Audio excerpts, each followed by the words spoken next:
오늘부터 5번째 시간 운동만의 부르는 잠 레디 큐! 안녕하세요. 야문인 독서를 진행하는 평론하는 김대현입니다. 시작한 지 얼마 되지 않은 것 같은데 오늘이 벌써 5번째 시간인데요. 오늘 소개해드릴 책은 시집입니다. 문동만 시인의 3번째 시집 구르는 잠이 오늘의 추천 도서인데요. 2017년 방거음이라는 출판사에서 펴낸 시집입니다. 지금부터 문동만 시인의 시집을 소개하는 이유를 말씀드릴 텐데요. 그 전에 잠깐 이야기를 먼저 드리고 넘어가는 게 도움이 될 것 같습니다. 여러분께서는 시라고 하면 보통 어떤 이미지가 떠오르시나요? 저는 가끔 평소에 시를 전문적으로 읽지 않는 분들에게 그런 질문을 드려보는데요. 그때마다 참 다양한 생각들을 말씀해 주시는데 정리해보면 크게 3가지 정도로 나뉘는 것 같습니다. 그 중에서 가장 많았던 분들이 김소월 시인이나 박목월 시인처럼 개인적인 감상이나 일상의 풍경을 서정적으로 풀어내는 시를 떠올리시는 분들이었어요. 또 다른 하나는 이육사 시인처럼 부조리한 사회 현실에 저항하는 지사 또는 투사의 이미지를 생각하시는 분들도 있었고요. 그리고 마지막으로 이상 시인처럼 일상에서 접하기 어려운 실험적인 언어를 사용하는 전위적인 이미지를 떠올리시는 분들도 꽤 있었던 것 같습니다. 다들 잘 말씀해 주셨는데요. 그렇습니다.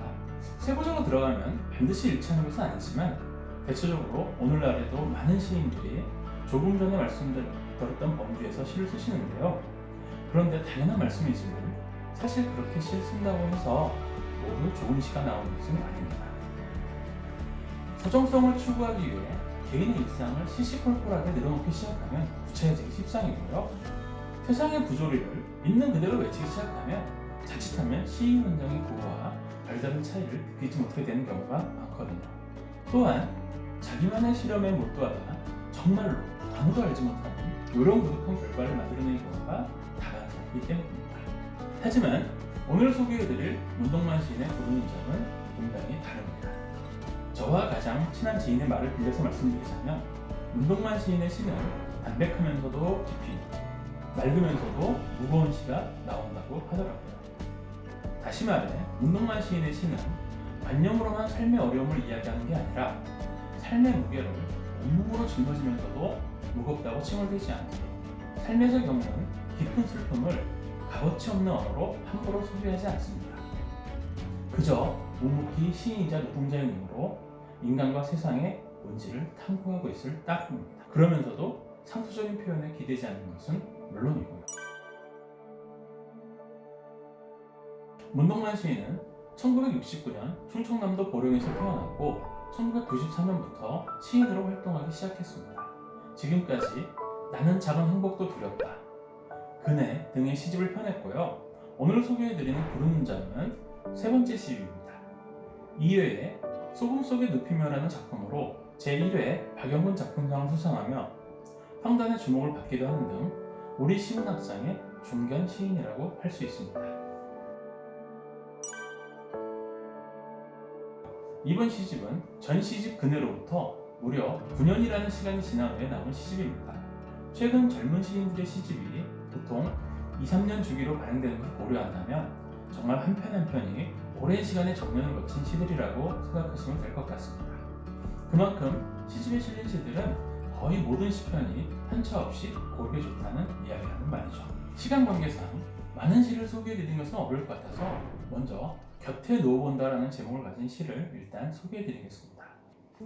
곁에 누워본다. 달빛이 곤히 잠든 엄마 등을 적실 때 그냥 엄마하고 부르고 싶을 때가 있다. 부르지는 못하고 그냥 곁에 누워본다. 곁에 가만히 누워 곁에 혼자 자고 있는 강아지를 바라보다 너에게도 엄마가 있었구나. 또 자리를 옮겨 그 곁에 누워본다. 읽으면 읽을수록 아름다우면서도 코끝이 찌는 시인데요. 때때로 사람은 말이 아닌 등으로 말할 때가 있습니다. 자식을 키우느라 많은 고생을 하신 엄마의 등도 그럴 것인데요. 그러다 우연히 그 피곤에 절은 등을 보면 자기도 모르게 온몸에서 새어나오는 표현이 바로 엄마라는 말이겠지요. 하지만 시인은 그 말이 괜히 고단히 주무시는 엄마를 깨울까 두려워 그냥 아무 말 없이 곁에 누워봅니다. 그리고 그 곁에서 시인은 엄마의 등이 들려주는 이야기를 귀가 아닌 온몸으로 듣게 되는 것이죠. 그러다 문득 그 옆에 혼자 자고 있는 작은 강아지를 인식하게 됩니다.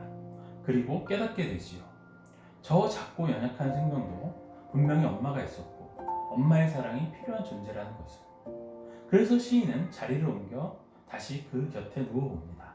마치 자신이 강아지의 새로운 엄마가 되어주기라도 하려는 것처럼 말이죠. 다음으로 어떤 언약에 부처라는 시입니다. 어떤 언약에 부처. 사람은 사랑 때문에 살고 사랑은 사람으로서 살게 합니다. 별다른 설명이 필요하지 않을 정도로 비교적 짧은 시편인데요. 하지만 그 안에 사람의 삶과 사랑의 관계에 대한 시인의 의지가 명징하게 드러나 있는 시입니다. 모든 작고 연약한 것들 사이에서 벌어지는 조건 없는 사랑의 연재.